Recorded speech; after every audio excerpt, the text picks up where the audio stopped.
লড়াইটা ছিল বিশ্বজয়ের, কিন্তু স্বপ্নভঙ্গের বেদনায় নীল হয়ে এখন তারা মুখোমুখি সান্ত্বনার পদক জয়ের লড়াইয়ে। হ্যাঁ, ফুটবল বিশ্ব কাঁপানো দুই পরাশক্তি, ফ্রান্স এবং ইংল্যান্ড।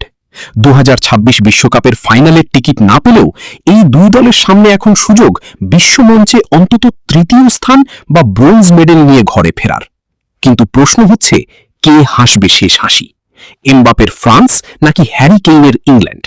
কার ঝুলিতে যাচ্ছে ব্রোঞ্জ পদক? জানতে হলে ভিডিওটি শেষ পর্যন্ত দেখুন। চলতি বিশ্বকাপে দুই দলই ছিল হট ফেভারিট। সেমিফাইনালে স্পেনের তিকিটাকার কাছে 2-0 গোলে হেরে স্তব্ধ হয়ে যায় ফ্রান্স।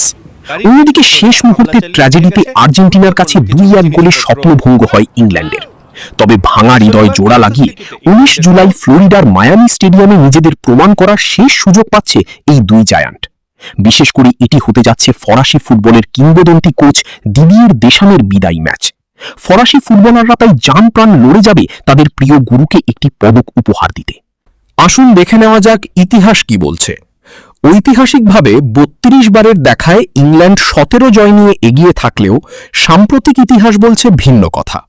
শেষ 9টি মুখোমুখি লড়াইয়ের 6টিতেই জিতেছে ফ্রান্স, ইংল্যান্ড জিতেছে মাত্র 1টি। 2022 কাতার বিশ্বকাপেও এই ফরাসিদের কাছে হেরেই চোখের জলে বিদায় নিতে হয়েছিল হ্যারি কেইনদের।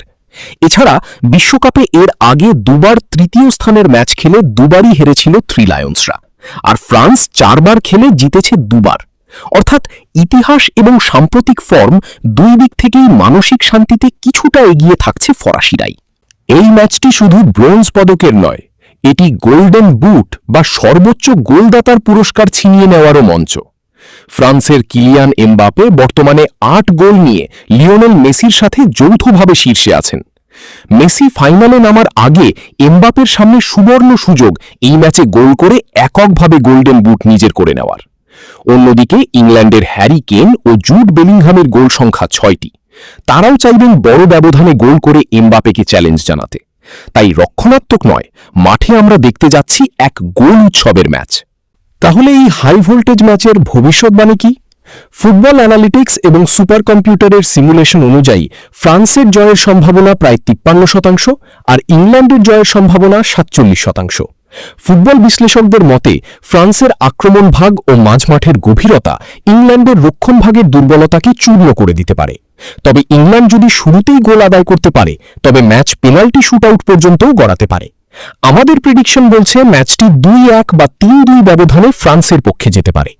19 জুলাই ভোর 3টায় মায়ামি স্টেডিয়ামে শুরু হবে এই মহা লড়াই। আপনাদের কি মনে হয়, এমবাপে কি পারবেন এককভাবে গোল্ডেন বুট জিততে? আর দিদিয়ের দেশম কি ব্রোঞ্জ মেডেল নিয়ে হাসি মুখে বিদায় নিতে পারবেন? নাকি ইংল্যান্ড সব ইতিহাস ও পরিসংখ্যান ভেঙে প্রথমবারের মতো বিশ্বকাপের ব্রোঞ্জ মেডেল ছিনিয়ে নেবে? আপনার মূল্যবান মতামত অবশ্যই কমেন্ট করে জানান। ভিডিওটি ভালো লাগলে একটি লাইক দিন, বন্ধুদের সাথে শেয়ার করুন এবং খেলাধুলার এমন সব রোমাঞ্চকর আপডেট সবার আগে পেতে আমাদের চ্যানেলটি সাবস্ক্রাইব করে বেল আইকনটি বাজিয়ে রাখুন। ভালো থাকুন, সুস্থ থাকুন, দেখা হচ্ছে পরের ভিডিওতে।